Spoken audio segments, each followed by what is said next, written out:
En este vídeo os voy a hablar de mi flujo de trabajo para grabar audio en mis vídeos de YouTube.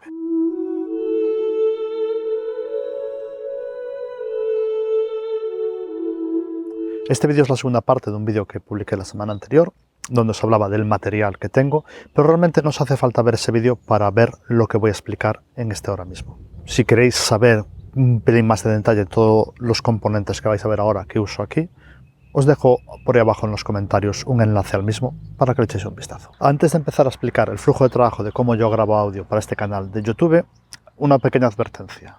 De todas las cosas que yo hago para este canal de YouTube, la grabación de audio probablemente sea de la que menos controle.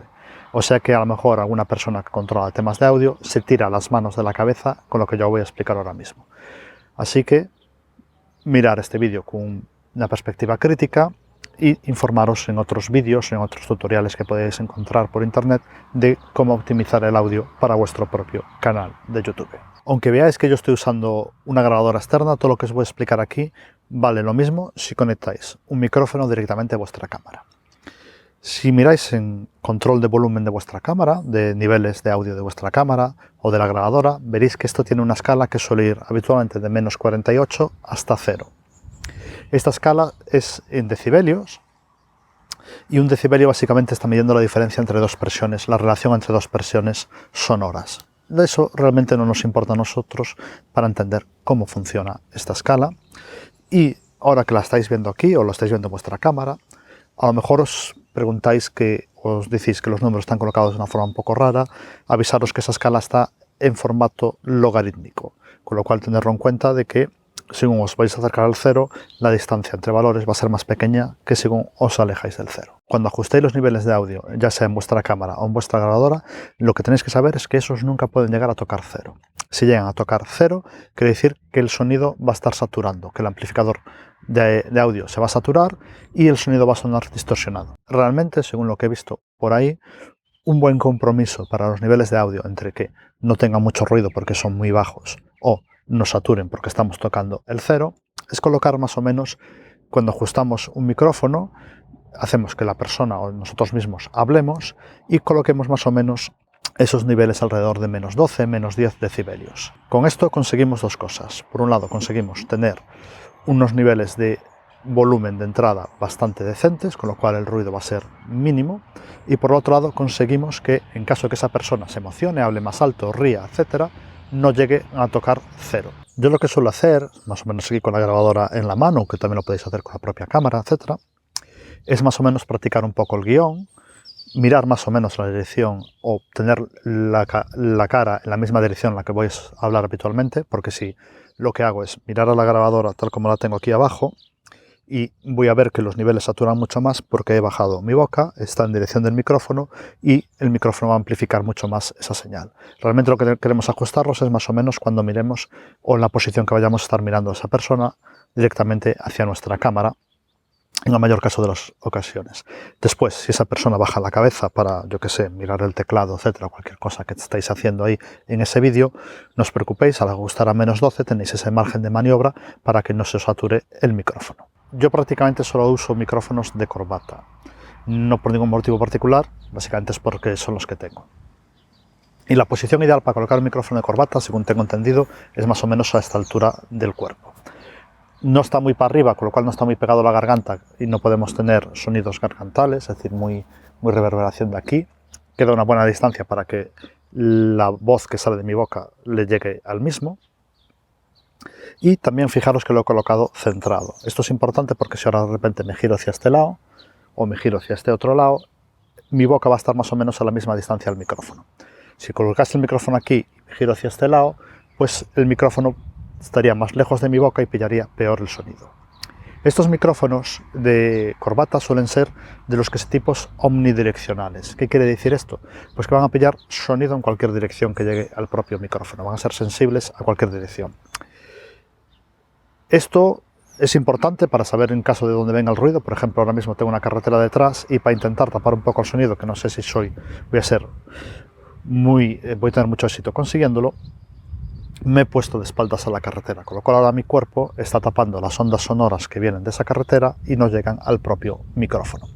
Por otro lado, También, si tenemos una pequeña brisa de viento, a lo mejor también colocarnos de espaldas al viento, es decir, que el viento nos golpee por nuestra espalda, también nos va a proteger de que ese viento afecte al sonido que entra por el micrófono, aparte de poder usar estos tipos de pelusillas que siempre ayudan a que el micrófono pille bien el ruido cuando tiene en situaciones de viento. Si no os gusta que se vean los micrófonos, deciros que en este caso el de Rode, supongo que otras marcas tienen lo mismo, tienen unas monturas especiales para pegarlos por detrás de la ropa.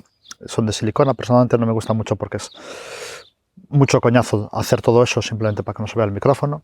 Que se vea el micrófono no me importa mucho, pero si realmente estáis, yo que sé, grabando un pequeño corto o lo que sea y no queréis que se vea el micrófono y lo lleva, pues hay formas ahí de simular que el micrófono no se vea y que vaya montado justamente pues detrás de la camisa, etcétera, y quedan bastante invisibles. Si tenéis un micrófono de estilo de pértiga o estilo boom, de estos, suelen ser unos micrófonos bastante direccionales, aunque este no entra en esa categoría, puesto que es muy pequeño y realmente va a ser bastante omnidireccional. Esos micrófonos realmente lo que suelen tener es que van a pillar el sonido en esta dirección, sonido que venga por detrás o por los lados lo suele eliminar bastante. Ese tipo de micrófonos tenéis que ponerlos apuntando siempre a la boca de la persona, en la dirección donde ese micrófono es más sensible y lo más cerca posible, lo cual muchas veces requerirá que tengáis que usar pues un stand de micrófonos, un trípode, lo que sea, y una pértiga que os lo coloque más o menos, ya no se ve, aquí está abriendo, pues colocarlo más o menos a esta altura, lo más cerca posible de la boca, pero fuera de plano. Y eso es no muy típico, sobre todo para usar en estudios. Aunque si tenéis este tipo de micrófonos y los usáis dentro de casa, tener en cuenta que si el micrófono realmente es de estos de tipo boom, esos micrófonos son muy sensibles al eco, con lo cual aseguraros de que tenéis poca reverberación dentro de casa. Como os decía, yo uso una grabadora externa, aunque realmente no es necesario si usáis una cámara como puede ser una Panasonic GH5, que tiene unos amplificadores fantásticos. En mi caso yo empecé haciendo los vídeos con una Canon 5D Mark II y esa realmente la amplificación era horrible y la grabadora me dio mucha más calidad. Realmente, como ya me he acostumbrado a este flujo de trabajo, ni me he planteado grabar directamente a la Sony. No sé si esta Sony que estoy usando yo tiene una buena preamplificación en los micrófonos. Si grabáis con una grabadora externa tenéis el problema de que el flujo de trabajo después va a ser un pelín más complicado desde el punto de vista que va a ser más complicado sincronizar el audio. Y tenéis que aseguraros de que grabáis de tal forma que sea fácil para haceros la vida a vosotros más fácil para sincronizar el audio.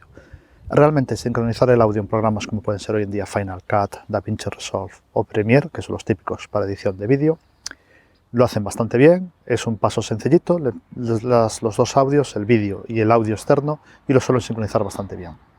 De todas, podemos ayudarnos a hacernos el trabajo. Como aquí ahora mismo estoy grabando en este micrófono, estoy grabando en la grabadora externa esta de aquí, a ver si me llega el cable, la Zoom H1, y de aquí sale un cable que va directamente a la cámara. Y la cámara ya le he puesto los niveles para que pille el audio de forma de que quede bien. Vamos a hablar eso un pelín ahora de los niveles para la cámara en unos minutos. Yo lo que suelo hacer de todas, por si cualquier cosa no le gusta a Final Cut, el audio, etcétera, que de vez en cuando me ha pasado algunas veces, lo que suelo hacer es dar unas palmadas como estas. Esto me va a crear unas 3 señales muy pequeñitas, muy puntuales en el audio, y después me es muy fácil con Final Cut ir moviendo la pista de audio con respecto a la pista de vídeo para hacer una sincronización casi perfecta.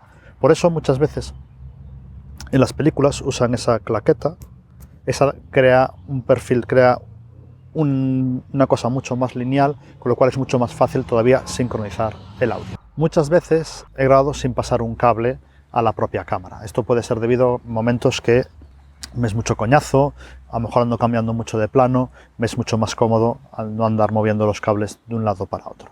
En esos casos lo que suelo hacer es, de entrada, poner la amplificación de la propia cámara de forma de que los micrófonos de la cámara, o si uso un micrófono externo como el que os mencionaba antes, a ver si lo desenrosco de aquí, como salte, obedece, como este de aquí, lo que suelo hacer es que más o menos de donde hablo, asegurarme de que me pilla mi voz. No me preocupa en ese caso de que sature o que no sea perfecto, puesto que no voy a usar ese audio. Los altavoces de los micrófonos de la cámara son horribles, e incluso si uso uno como este, a esta distancia preferiría seguir pillando el audio de este que tengo aquí, puesto que va a ser un audio mucho más limpio que la distancia. Ya os digo, lo más importante para que el audio se pille bien es que la distancia de la persona que habla al micrófono sea la más pequeña posible.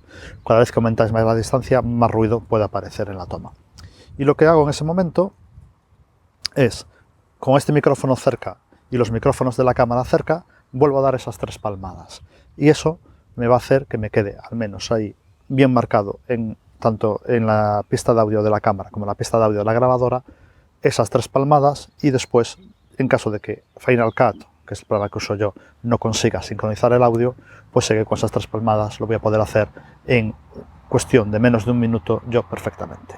Un detalle importante, si hacéis como yo y sacáis el audio de la grabadora directamente de la cámara, también podéis aseguraros de que la cámara no está saturando en su grabación de audio. Esto es importante por si, por cualquier motivo, os olvidáis de pulsar el botón de grabación en la grabadora, o la grabadora, la tarjeta se llena y deja de grabar, etc. Siempre tenéis un audio de backup en la cámara, y me ha salvado en más de una ocasión donde alguien muy tonto, como yo, se olvidó de pulsar el botón de grabación en la propia grabadora.